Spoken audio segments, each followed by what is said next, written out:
Here are some examples of bone loss, or to be more specific, intra-bony defect, which basically means that there's a defect in the bone.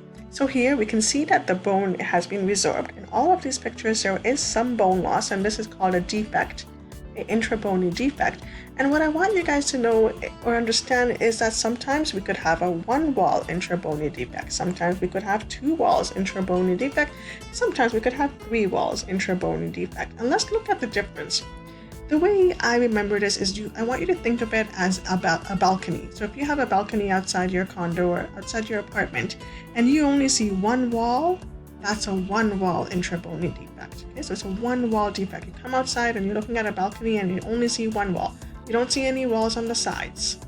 So because you only see one wall, it's known as a one-wall intra-bony defect.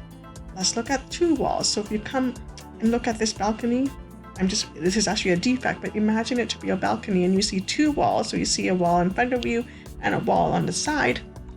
That is considered a two-wall defect. Here is a three-wall defect where you can see all three walls. So this is like a normal balcony, we can see all three walls. So that's why it's called three-wall defect, because there are three walls, but there's a huge gap in the middle. And sometimes you can see a crater, which is just that depression over here. And that is called osseous crater. Osseous comes from bone. This word means bone. So interproximal again means in between. When we have bone loss that is dipped into a crater shape, it is known as interproximal osseous crater. My question to you guys is, if I was a periodontitis and I wanted to fix a bone, or I wanted to do bone grafting, which is basically add bone to the area, which one do you think would be the easiest for me to add bone? We're going to look at in a different class, we're going to look at the different types of periodontal surgeries that are out there, and one of them is bone grafting.